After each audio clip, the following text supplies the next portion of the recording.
All right, let's make some golf picks here on the OG Gambling Syndicate. I'm Joe Giglio. The person typing madly, I believe, is Bennett Johnson. We also have Josh Goodson. Gents, the first two majors this season were super chalky. They were super long. There were a lot of fireworks. We expected all of those things. Welcome to the opposite of that at Oakmont. It feels like the U.S. Open is going to be for the grinders and grinders only. I agree. What else to say? I think it is. I think it's the tournament for the guys who are never going to win going 20 under. This is their tournament. Par is good. You don't need to worry about Tommy Fleetwood hitting 18 greens and making 0 putts. If he just 2 putts every green. If he just 2 putts every green, makes a bunch of pars, he's good. These are not, like, to your point, it's the grinders. It's not the ones that we're going to have to, you go shoot 63 every round and see who wins at the end of it. So I agree with your assessment. All right, Johnny, course knowledge over there. Bennett Johnson, he's drawing one group. I know you got some comp for us. You got some knowledge for us. Oakmont, middle of nowhere. There's no water, right? They took out all the trees. The course was named for oaks. They took out 1,500 trees or something ridiculous. But the challenge is there because of the rough and the length. Their logo is also a squirrel, where they no longer have any trees to house those squirrels there. I don't know what the logo is going to be this week, but it'll be fun to watch because the way they're going to play this course this weekend, and maybe not when you're watching the leaders, the main telecast, but if you're watching the online, the USGA version of PGA Tour Live, you're going to see people playing golf how me and you play golf, how, it's going to be the old-fashioned redneck term military golf. You're going to see in the rough, chip out, miss the green, into the bunker, out of the bunker, over the green, 2-putt, triple. And you're going to see that from players that, like Colin Morikawa is going to do that. You're going to be like, oh, my gosh, what is happening? You're like, welcome, one of us. Yeah, one of us. He'll look just like me. And then there are going to be some of the guys, like you guys have already mentioned, the grinder guys that are going to be 290 down the middle, literally maybe landing the ball front edge of the green on purpose, not even attacking flags. I always make fun of Tommy Fleetwood, but it's a perfect setup for him. He doesn't have to try to get super aggressive. The other term that I kind of used earlier, right before we came on, was like the brute strength boys. So the big body guys, your John Rahms, your Shane Lowrys, your Sepp Straka's, because having that little bit of extra strength, obviously we think about it mostly off the tee, but in this case, being able to say, hey, instead of taking a 5-iron out of the rough, we're only progress the ball 120, 130 yards. Can you grip down on the 7 and maybe get the ball out and get it moving towards the green? So it's going to be an interesting test. It's going to look a lot different than the first 2 majors. It's going to honestly look a lot different than every PGA Tour stop. We can go through the statistics shortly, but for the last 3 tournaments played here, it's played as the hardest golf course in the world. So we'll see if that continues again this week. We had the U.S. Open in Pinehurst last year, and I think it distorts some people's idea of what the USGA does to set up their championship, because there is no rough at Pinehurst. The test is the greens. Well, let me introduce you to Oakmont. Gents, I've been sending you guys texts for the last couple of weeks just about how treacherous this rough is going to be. And let's check in from golf.com now. Let's just give you an idea of what this rough looks like. Stick. Let me put the flag. Hey, that's insane. But don't try to grab a 9-iron out of there. That does not look like my idea of fun. As somebody, was that Tommy Fleetwood, Josh, on the first hole Thursday? Was that who that was? As someone who has a bad habit of running the ball through the fairway, just to the right, I would absolutely lose my mind. But because these fairways are going to run too. This is an LA Country Club where they just made it a freaking driving range, and guess what? Wyndham Clark won, a bomber won. I say all of this as a way of setting up. Is this all just a coronation to Scottie Scheffler? Are we going to get Scottie Scheffler winning this tournament, winning his 2nd major this year, and really putting, lay incident ravioli behind him? Bennett probably has the stats, but like just the pure eye test, I can't forget Scottie at Quell hitting it all over the place to an extent, but there was no penalty at Quell. You could still get out and figure it out, and you can't do that here. Like you just cannot do that. And so I was listening to a few other places. Like a lot of the U.S. Open is just going to be a little bit of luck too. They're all going to be in the rough. Who's going to have like the good lie in the rough, right? Mm-hmm. Who's going to, and things of that nature. So could he win? Because he's still the best player for sure, right? Like he's still in the conversation. But this does not feel like a coronation. To answer your question, in my opinion, of him, he could. This course is set up to where he could miss the cut, and I wouldn't put it as some referendum on him on missing the cut either. In my opinion, temperament-wise, though, Josh, I feel like Scottie has that in him, right? I don't know. He can get a little pissy every now and again and complain here and there. So it's weird. We joked about his record. Like he's only won at Augusta and won at very PGA Tour-y looking venues, right? Like we haven't truly, I guess, seen him in we know this is a hard course. This is expected to be a hard course. Everyone knows it's a hard course, and him show up and play well. I mean, look, Pinehurst, he was a non-factor last year at Pinehurst. And so I don't think that means anything. He's still the best player in the planet and such, and he could prove me wrong, but I wouldn't be totally shocked if he has a tough weekend. But I would say the same thing for a lot of these other guys too. The U.S. Open to me is almost like gimmicky in a sense. And like if Scottie doesn't play well, if Rory doesn't play well, I don't think it's like a referendum on where their game is or where they are mentally, because I do think there's definitely an aspect of luck going into this week. If you get a ball that rolls back and you land in the bunker and you get an extra 1 foot of roll back, it's going to make all the difference. That might be a 3-shot swing right there. And we're talking about even par as the winning score of the tournament, or maybe 1 or 2 under. Did my ball roll back 6 inches? Is probably not a real referendum on, is Scottie Scheffler, did he fall off after winning the most recent major, or is Rory too worried about his driver and he's mentally done after the Grand Slam?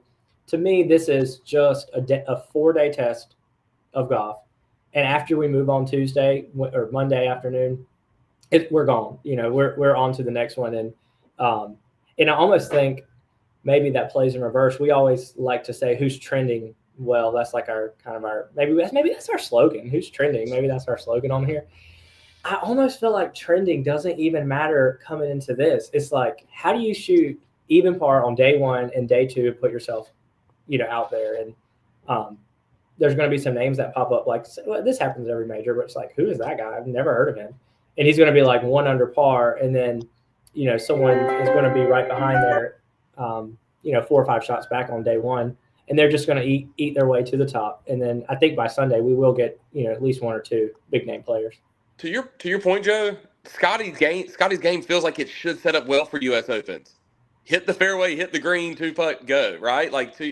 But I haven't really seen him in that like grindy world, yet, of like backdooring top 10s all the time at these majors and being a presence like Xander has been, and Zalatoris is even. You go look at the records of like the hard tournaments, and I'll get into that in a little bit and like some of my picks. Zalatoris has been in the top of all of those things. Rory hasn't won many of them, but he's been in the neighborhood of a bunch of these like harder tournaments over the last decade or so. And Scottie, I mean, I think he's going to play well and be fine, and he should play well. He's the best player in the world. Yeah, I'm not advocating to take Scottie Scheffler plus 240 as a pre-tournament favorite. But if you were to ask me who I think is going to win the tournament, I have 2 answers. My gut says Jon Rahm, which means he's going to finish second, or he's going to lead for 3 days and then lose spectacularly on the last day. And my other answer would be practically Scottie Scheffler. This is going to get us to our course comps. And now, Bennett, you are the golf nerd. I want you to give me the actual course comps to Oakmont, and then, of course, I will come in and provide the random Giglio course comp. TPC Ontario. Yes. We just saw. What we just saw last week. They have considered moving the Travelers down here to Oakmont. So there is 6 courses that we all know the names of that are the most consistent comps. However, usually when you go to a regular tour stop, there's 1 or 2 comps or even a major that are very similar. The spread on Oakmont and these 6 courses is the widest of any tour stop in the last 3 years. So I know that was a little bit confusing, but the point of that saying, while these are the most similar courses, they still are not that similar because Oakmont is so difficult. Is that much more difficult? That much more difficult. Okay. Bethpage Black, Wingfoot, Oak Hill, Torrey Pines, Muirfield Village, and Bay Hill. Bay Hill is the most surprising one to me. Did you say Muirfield Village? Did you say Muirfield Village? I did say Muirfield Village. Interesting. Yes. Okay. And I think you're going to tell us a little bit about your comp there, aren't you? Keep going. Okay. So I wish I could cut my phone off. I don't know how. I always try to give you one note of things to listen to on the broadcast that they're going to say like 100 times. And even like a non-golf person that's just watching the last 2 hours on Sundays, are like, why do they keep saying that? The thing that we're going to hear over and over is that this is a Gil Hanse redesign in 2023. So the structure of the course is basically the same. It's not like, oh, we took 3 par 3s and we made this long par 5 and like the weird things that they do. But it was originally Tom Fazio redone in the early 2000s, and Gil Hanse has come behind. And what he's done is made the greens slightly larger, but with the sole purpose of trying to recreate the Pinehurst-esque bowl greens that they didn't typically have here at Oakmont. That the greens have always been fast. They've always had frames that doesn't hold the ball up, but they haven't had that true bowl atmosphere that we see at some of the more popular major stops. Some of the other courses that he's redone, I just pulled them up a while ago, is Olympia Club, the Country Club, and there was 2 others out there, Baltusrol, which is interesting, and LA Country Club. He actually redid LA Country Club for the purpose of the U.S. Open. Baltusrol for years was difficult. Then it went through a period where almost the PGA Tour caught up to it like other courses, where it actually became easier and easier with the power game. And now he was able to make that course very difficult. So I'm curious to see how Oakmont, where it was already difficult, what different pieces to the puzzle he's done to make it even more challenging. Narrow fairways here. So you have the deadly combination of narrow fairways and thick rough. On your typical tour stop, if you have thicker rough, you're going to have wider fairways, vice versa. If you have narrow fairways, you have more forgiving rough. Both of the quote-unquote bad options are in play this week. The greens are large, which they have to be in order to get basically to allow the players to get the ball on the green. They are Poana. So for Josh's first-round leaders, you want to be out early, because we know Poana will get kicked up by the spikes, by people dropping clubs, people fixing ball marks. They rarely are perfect in the afternoon. In the old days, this is where Tiger Woods would have been heavily favored. He always seemed to have a good read on how to get the bumps here and there. No water hazards in play. There are 168 bunkers, which is the most in a tournament since 2016 played here. So it is a bunker heaven, really. So your Russell Henrys, Henleys of the world, your best bunker players. And lastly, what I think sometimes makes this the most difficult to win, other than, of course, even par, and it's difficult to play in the speeds, is there's 156 players on the field, and all 156 had to qualify in a real capacity. We do have some of the open qualifier players that won't be in contention, but as far as the majors, there is no free handouts to get into the U.S. Open. So everyone's coming in with, in their mind, now they have different levels of game, but everyone should be playing at a capacity where they qualified on their own ball, so to speak. I mean, I think it's going to be a tremendous test. Old school, if you will, in the sense of, I think par comes close to winning this thing, if not better now. My comp, you mentioned Muirfield Village. The toughest tournament thus far on the PGA Tour is the Memorial, right? Jack Nicklaus does not like it when people come in and tear his place up. He wants to make sure that he tests the golfers. There's some rough, obviously not this penal of rough, right? but it's a difficult test. He takes the driver out of their hands. I think you're going to see that a lot at Oakmont. So I look at the Memorial and I go, okay, well, what happened in the Memorial this year? And if you don't remember what happened in the Memorial this year, I'm going to pull it up for you. This is the Memorial. Let's make sure I give you the right one. Yeah, this is the Memorial from this year. Scottie Scheffler, Ben Griffin, who was winning most of that tournament, Sepp Straka, a ball striker, Nick Taylor, not really sure what in the world we want to call Nick other than Canadian, Mav, Russell Henley are both kind of just straight shooters. There's an old guy, Brant Snedeker, Hoagie, Fowler, Bradley, Spieth. These are all, you got to get down to Pendrith before you really get to a guy who's known for hammering the ball, is what I'm getting at here. There's your guy, Tommy Fleetwood, Josh at 16. Just hovering at even par. Love it. And listen, the one bright spot I would say out of Scottie winning the Memorial was, you'll note here, he shot a 70 in the first round. He's 5 shots back. That's where you get the value. That's where I'm suggesting you take Scottie Scheffler after day one. Let him struggle a little bit on day one. You're still not going to get much more than plus 600. So don't go into this thinking you're getting rich off of Scottie Scheffler. I'm just telling you. So you're like, okay, cool, Giglio. In your brain, there's a comp between the Memorial and the U.S. Open. All right, so let's go back to the last time the U.S. Open was played at Oakmont. This is 2016. The last time they played in Oakmont in 2016. Let's look. All right. The winner, Dustin Johnson, you'll note at 4 under. Jim Furyk, hey, an old guy. There's got to be an old guy. Anytime it's near par, it's going to be an old guy near the top of the leaderboard.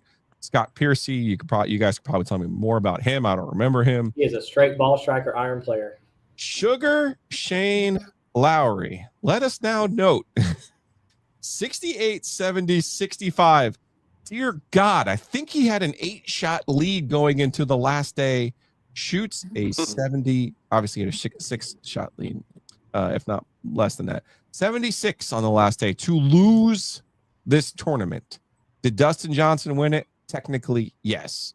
I would argue, though, Shane Lowry with a 76 on the last day after having a tremendous lead lost this tournament. Sergio not in the field this time around. Before you scroll down, there's something, and we talked about this last night, I just noticed seeing it on a big screen. Yeah. Like 9 or 10 of these guys are draw players only. Scott Piercy, Sergio with he's one of those guys that fades it off the tee but draws it with the irons. Brendan Grace, draw. Kevin Na, draw. Jason Duffner, Jason Day, Zach Johnson. I remember Daniel Summerhays, did not remember. I remember Lingmerth was a great drawer of the golf ball. Strillman, Steele, Bryson, who knows at that point, but a lot of drawers there in 2016.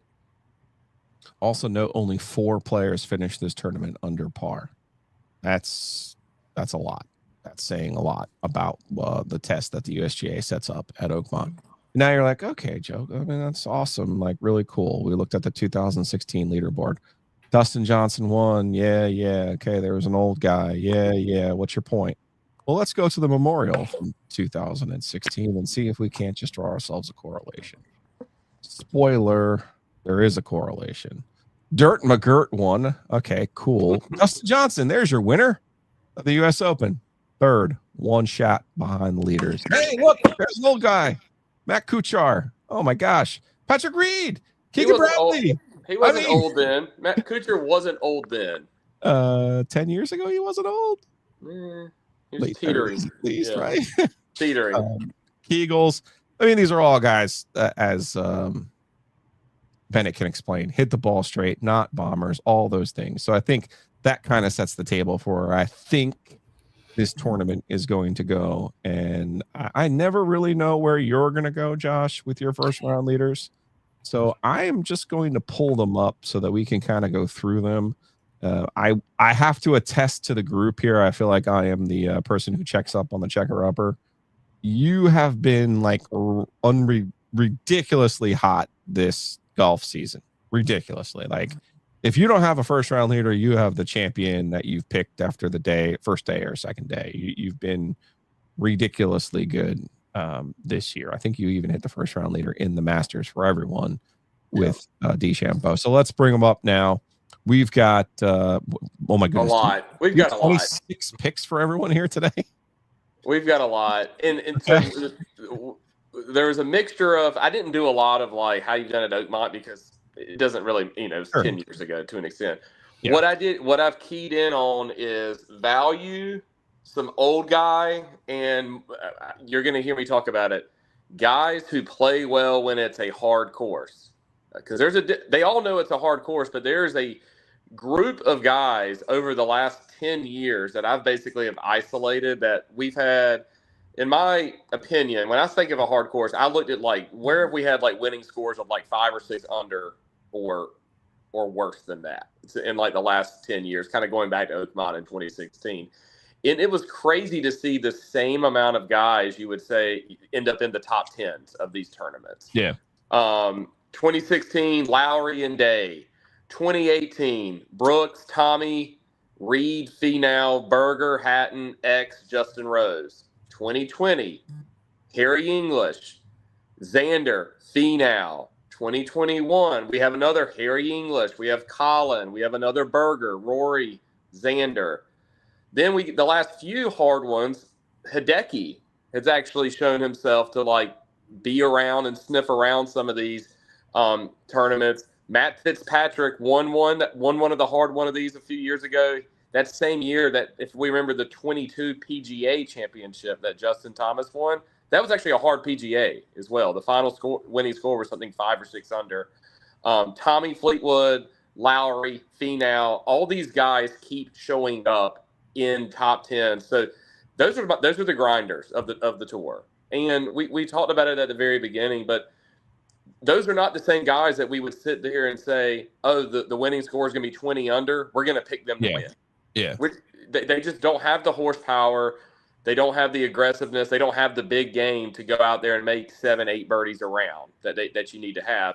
But what they do have is the mental fortitude, whatever you want to call it, to keep themselves in the game. And sometimes just they play more of as Bennett had talked about. We joke about Tommy. Tommy should love this. Just hit your 270 down the fairway, hit your front of the green, and go lack putt your way to a bunch of pars and whatnot. So I kind of used a lot of that logic to work most of the first round leaders. And with the 150 person field, or you can get some really good value of some really good golfers at some high numbers. So everyone, we can look at the list. I don't need to go through them name by name, but like getting Hideki, getting Shane Lowry at 50-1 to be the first round leader to me felt like a steal, given his fortitude of playing in majors and playing in hard majors. Tommy, 45-1 was a good one. Even Xander, you throw $35 on Xander, there's $1,000 for a hit. And usually when I'm playing all these, I'm playing these to win around 1,000. So my outlay will probably be like $300 or so. So a net of $700. Your old guys, Justin Rose, Adam Scott, both 44 years old, both know what it takes to like win and not even necessarily win, but compete in the U.S. Open and keep themselves in the game for the most part. And so that's where I kind of came up with my guys today. And again, not very often can you get Tommy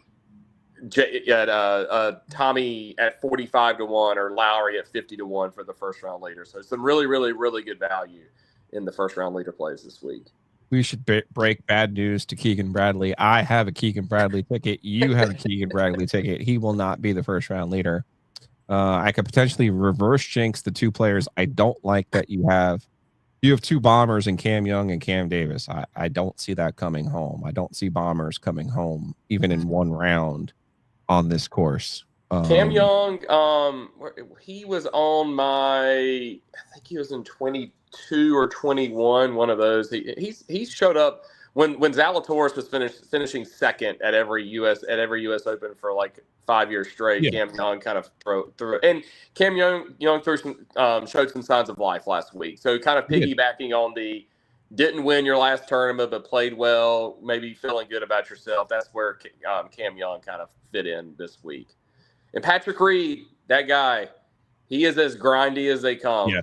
And so he's, if I remember correctly, he hung around in Augusta this year, sniffed around, was was in the conversation a little bit. So I don't know. I like it. And anytime I can I'm just happy to see my guy, Big Leash, back in it and had to qualify himself. He did. To get in. He had to go through local and final qualifying. And so when you can do that, you played some golf. And he actually played pretty well last week at the Live event down in Virginia. At the risk of being annoying to the people watching, if you don't know, Jason Day's home course is Muirfield Village. There you go. 75 to 1. Love it. Love it. Well done. Well done, Josh. Anything out there stand out to you, Bennett? I was just looking as we started, they released the tee times for Thursday. So I've got them pulled up and I got you. Yeah, I pulled them. I'm kind of a mixture. Honestly. You've got a good mix. Yeah. Usually, well, two things. Number one, you guys are going to be locked in at 7:18 a.m., so be ready for that. Tommy Fleets and Keegan Bradley together with Harris English. If you want to watch boring golf, there you go, people. You lock in on that one.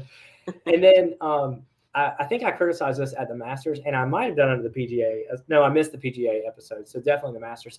I hate how there's always this TV, like there's like 3 groups in the afternoon where they have to put the big names out there on Thursday. They're trying to get eyeballs, and I get it. It's all part of the storyline. But we've got in the afternoon at 1:25, and it's supposed to be 88 degrees Thursday, breezy, hot, humid, not going to be fun out there at 4 p.m.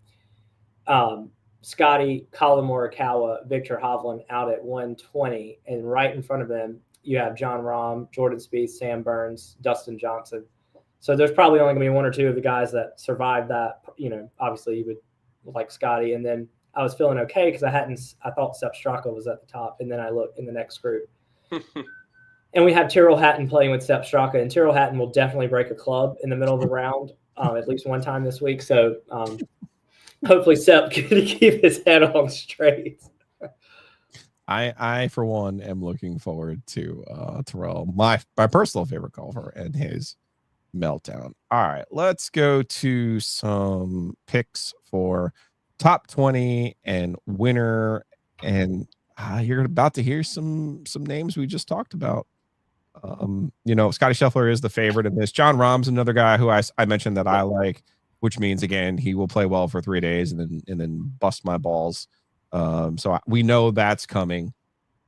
DeChambeau's won this event twice in the last 5 years, but I know one talking about him because this setup does not make any sense for him. But he played well there in 16. Played well there 10 years ago. So I don't know. Rahm also usually plays well at the Memorial. Famously got kicked out while leading there during COVID. So there's a couple things to work for. Rahm has won the U.S. Open on one of the correlated courses that you mentioned before. So he played well at Quail Hollow. We've kind of forgotten about Rahm. I think he's kind of forgotten about himself, but he's gotten himself back a little bit here recently. Obviously, a lot of eyes will be on DeChambeau, defending champion. We haven't talked much about Rory. He kind of comes and he goes. Usually he's in the top 10, but usually that top 10 includes a 74 on day one and a 65 on the last day. So I don't know what to make of Rory in this event. He seemed fairly soft at Quail Hollow, an event he's won 100 times. And so one of your 58 drivers didn't pass a test. Like that's going to throw you off. Like that was weird, odd, man. That guy should have been in like cruise control. Look at me. I got my career Grand Slam. He's got some other issues, doesn't he? I think he just has built for a decade to win that one tournament. And, he just walked up that mountain to win at Augusta. And I hope it's not like he did it and that was it. I like Rory. But when you start letting a driver get in your way, then I say this a lot on here. I like to watch the players' social media. And like this week, you can see who's complaining about the rough. Yeah. We want to avoid those guys. Mm-hmm. And Rory's like in the press conferences, usually he's so scripted and like robotic and just says all the right things. But man, the last 2 weeks, he's just been like, I hadn't wanted to go to the gym. I hadn't wanted to grind in for 4 hours on the range. It's just been difficult for me. So it's like, maybe he's just accomplished what he wanted, and it's going to take a year to get him, competitive again. We'll see. All right, he'll probably win this week after we say that. Yeah, no one's really talking about him. Again, such a weird deal.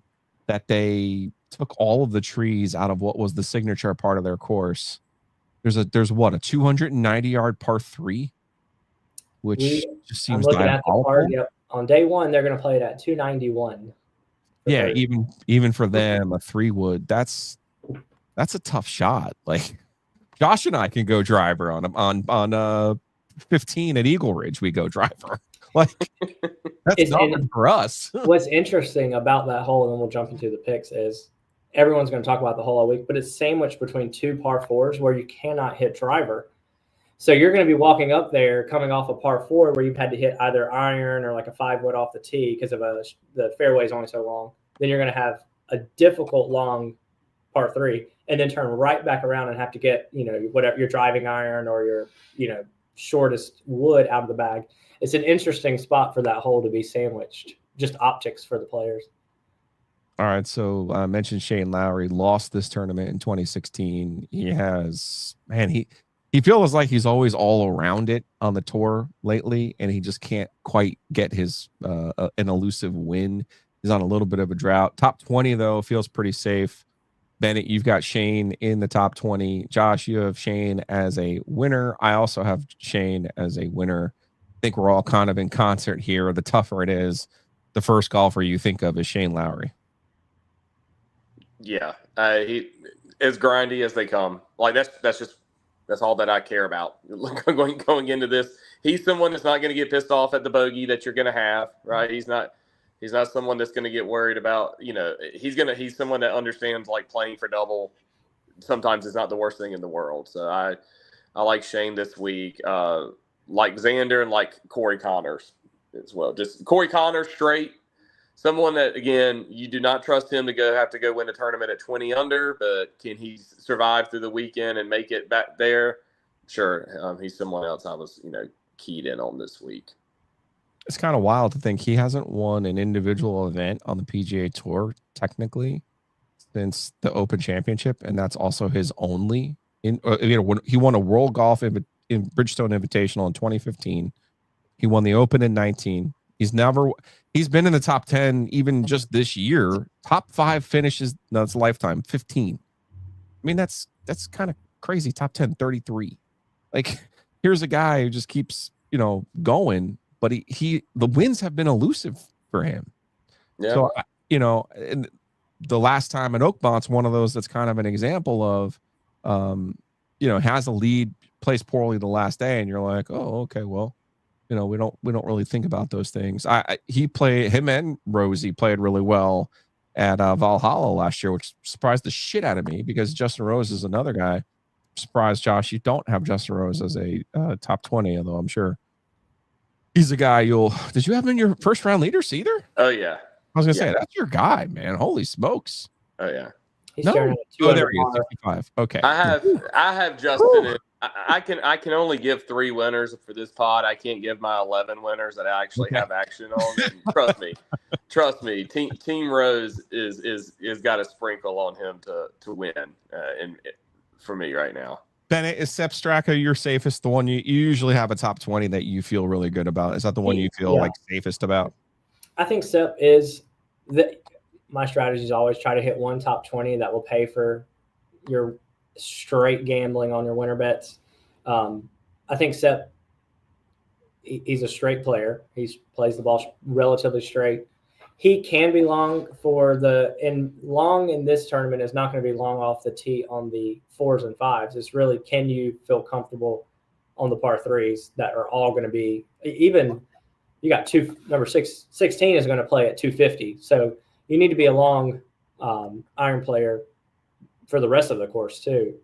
Big guy, I think that helps you get out of the rough. There's a big difference in being able to hit the ball out of the rough 60 yards or 100 yards. The extra 40 is going to make a big difference. You can get some rollouts, so maybe he can roll some balls onto the green. Do you make anything out of? I'm just looking. His year has been very weird. First, all over the place. Going back to the Amex, first T7, 15th at Waste, and then miscut at Genesis, which they didn't play Riviera this year, but that's usually that's like kind of the first hard tournament of the year to an extent.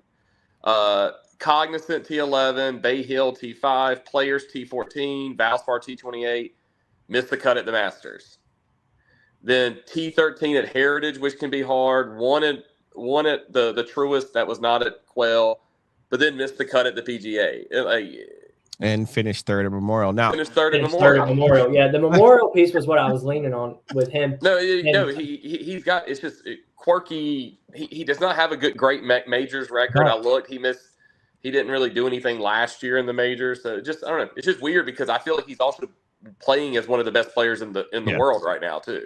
He is like a different, whatever, he's Austrian, right? Version of Shane Lowry. I mean, that's basically who he is. To me, but he's Shane Lowry on the tour this year. Steps won twice on the tour this year. He's almost like he's like what we were saying about Cantlay a few years ago. Like, dude, you win everywhere, you win a lot, but you don't do anything at major. You're just like a no-show at the majors. I will say that he has this strange history at Augusta. Given he went to Georgia, he has this strange history at Augusta, which Bennett correctly pointed out when we did the Masters podcast. And then if you remember, Josh, the number one correlation to Augusta was Quail Hollow. So I look at those two events and I go, that did not surprise me. What is the stat, Bennett? He's never shot around in the 60s at Augusta? Yeah. I believe that's what it is. Yeah. That's wild. That's wild. This is a guy who won on the tour last year with like a 61 on a Sunday. You know what I mean? Like this is, and you won a shit ton of money on it, Josh, last year. Yeah. Do you remember? When he wins, they're the exact opposite kind of course to this. They're deep, 2,500, 1,800, 2,100, and that day he shot a 62, which was a 10 under par at the John Deere. Yeah. So when he goes low, but and he doesn't have a good majors record. He's only got 2 top 10s. One was a second at the Open. I think that was 2 years ago, and one other top 5. Actually, even easier. He's only finished in the top 10 at the British Open twice. So from that standpoint, to your point, a flyer. When you look at his game, if you just laid out everybody, on a piece of paper, statistics wise, how do they play? His game does match up to this. Maybe it's the mental piece that he's not been able to get over. We'll see. So +1, and now that you say, make me completely walk back this bet, Josh. Thank you. +125 is a number that maybe the public is driving down because people know that name. If you're just betting on this for the fun of it, so we'll see. Josh, you and I both have Keegan Bradley in the top 20. Poor Keegan Bradley. Harry English, you've talked about. Mark Leishman, Big Leash, one of your guys, always one of your guys before he went to Live. +450. That's a nice value for a top 20 bet. Yeah, he's been playing well. He played well a couple of times on the Live Tour. I think he won earlier on Live earlier this year, and did have to qualify his way in. So he's actually playing decent golf because you can't, for qualifying purposes, you got to be playing good golf if you're going that route. So I like the +450, and he was a grinder too. Back whenever he was on the PGA Tour, never won, but he was around that realm for a good little bit. And the Harris English, surprisingly, he's up to number 17 in the world. Like, he feels like he's like very old, but he's not. He's like more of like in his mid-30s and such. But he's been playing well lately, and I love the +250. And he feels like a grinder. He showed up on a ton of those lists of the top 10s in these hard tournaments the last decade. Like, he was always there, and has played well. And so I liked the value that was on Harris English for the top 20. You guys both have Xander as a potential winner. Obviously, he won 2 majors last year to the surprise of many people. I don't think, when I think hard golf, I do not think Xander Schauffele. This is your theory, Josh. So quite frankly, I'm stunned to see that you have Xander Schauffele as a potential winner. Finished top 10 at the Masters, top 30 at the PGA. The Masters is actually his best showing this year. He's not really been dialed in. So help me out here.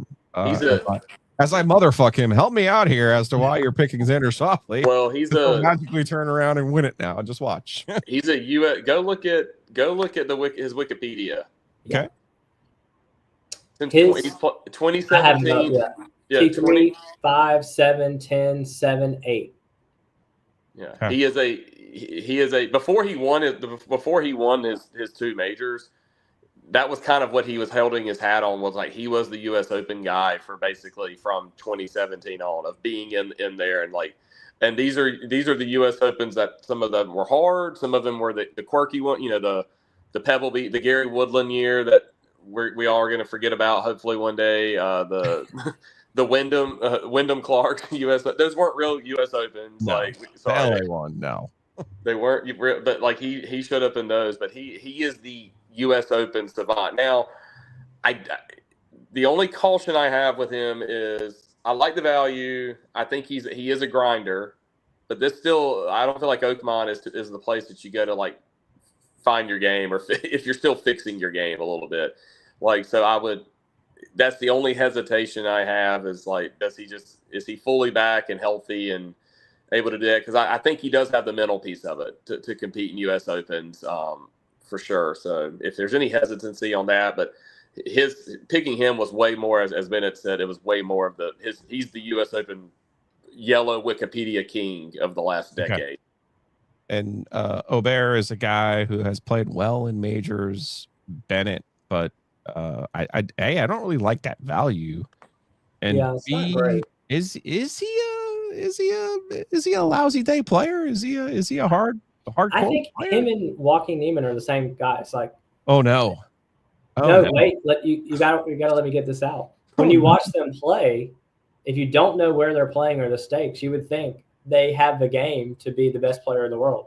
Okay. And then you add in all of the different pieces of it, that you're not just playing golf, with your friends. You're playing for a major. You're playing, in front of millions on TV.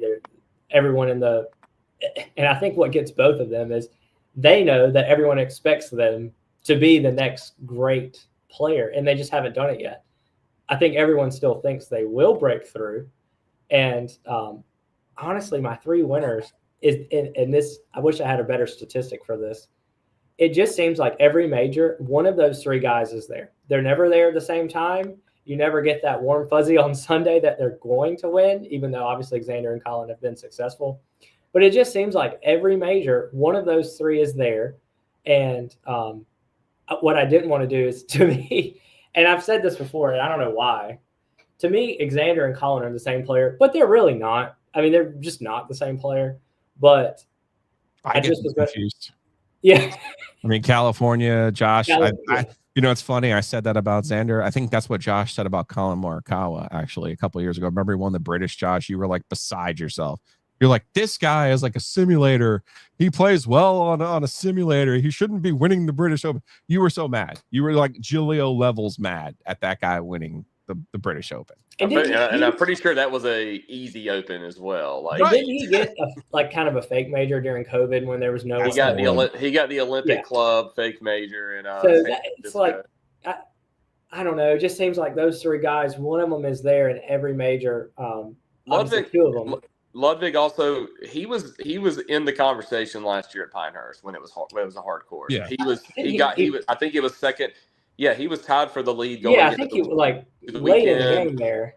He was able to. His major record doesn't look great. He's got the Augusta, like he's really good at Augusta, but he hadn't done much since. But he did finish T12 last year at the U.S. Open, and he was up for the fight and up for the challenge, with it being a hard course and hard tests and such. So, but again, Ludwig, Xander, you can throw Rory.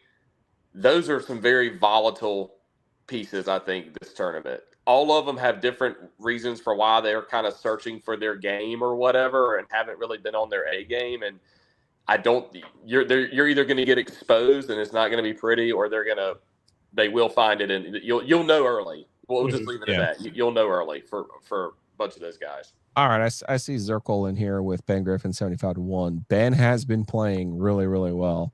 I also love a local. You guys know this. But I think Bennett has the right answer here about he doesn't pass the social media test. He does not.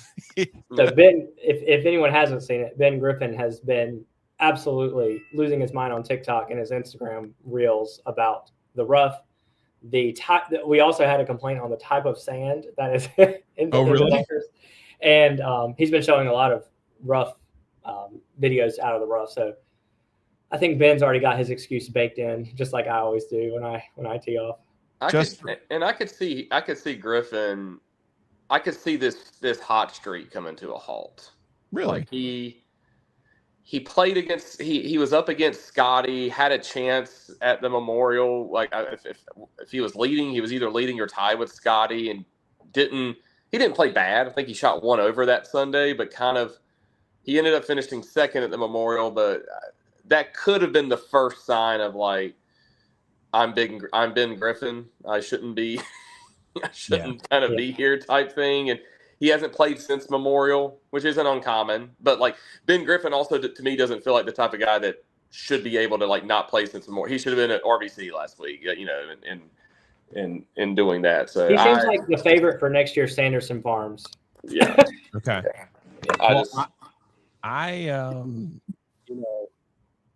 When we did the Masters, we didn't talk about Rory. So let's do who's the one guy we're not talking about right now for this tournament who might surprise? Is it Bryson? I think it's gotta be Bryson. Hideki. I think it's because I think people are talking about Bryson. He did his YouTube video and he won the U.S. Open last year. He was he was around the conversation the first couple majors this year. But if I was looking at the top 10, JT, I forget, he's number 5 in the world. He seems like a grinder. He won the 22. He won the 22 PGA up at was at Southern Hills. That was it was a hard course, hard venue, hard layout. He feels like a grinder, but he hasn't really been grinding. But he's the number 5 player. Russell Henley, number 7 in the world. Sorry, Bennett, no shot with him. But if I was looking at the top 10, probably Hideki or Bryson is probably the main players that we aren't talking about or haven't really talked about. Does Ben? I'll give you one guy off the wagon that I think could play well. He's a lefty, Bobby Mack. Okay. He does qualify grinder status. We've seen him play especially well in difficult Canadian or European courses. He's plus 11,000. I took a make the cut bet on him. I think he is someone, he knows he can hit the ball straight, and he's actually a good social media follow too. He's been talking a lot about the mental fortitude this week. Josh, I think you said this. A double bogey is fine, and I'm going to give him credit for this quote, but I can't remember if it was him or not. That everyone that makes the cut, which is 60, everyone that makes the cut is going to play 18 bad holes. You just can't put 18 bad holes together in a row. Right. So I think that's a good mental, setup and trying to just figure out how do I grind my way. 2 good holes, a bad one's coming. 2 good holes, a bad one's coming. So probably not grinder. If Ben Griffin's not the local, is it Shay? Is it Akshay?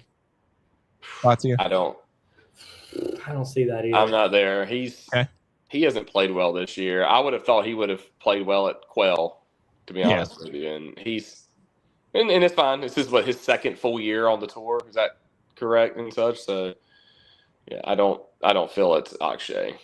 Even though 39 is not old, we are all in agreement that Keegan Bradley is the old this week. When you become the captain, I think you get to, no matter the age, you're considered old now. Okay. Yeah. Keegan, Rose, Adam Scott, Jason Day. Those are my olds. Ooh, Jason Day. That's an inspired choice. He actually played well there in 16. And as I noted, Muirfield Village, his home course. I got a youth for you, Josh. I got a first round leader not on your board. You ready for this one? Okay. Bennett knows him. The Wolf Blood, Michael Lasasso. You guys know that he's from Raleigh, went to St. David's, spent a year at NC State, and then he went to Ole Miss. He won the NCAA championship. If you don't know his story, and if you haven't seen his swing, have you guys seen the way that he swings a golf club? Yes. Josh? Yes. All right. For the benefit of those at home who haven't, I mean, this is Matthew Wolf means Jim Furyk meets I don't even know what. What is this swing? Look at that dive, man. The hips, the turn, finish is there though. The short shorts. The short. Yeah, the youths wear those. Jackson's shorts are even shorter than that, I think. I mean, it's just kind of wild to me that that's the way he rips that thing. So poor Michael Lasasso, the Wolfblood, first round leader, 150 to 1. I grabbed him for $10. Okay. Look at you supporting local golf. I knew it first. You knew it It first. was April 21, 2022. Because Bennett, you sent us a great trivia question. Who was the first round leader 2016 at Oakmont? It was an amateur.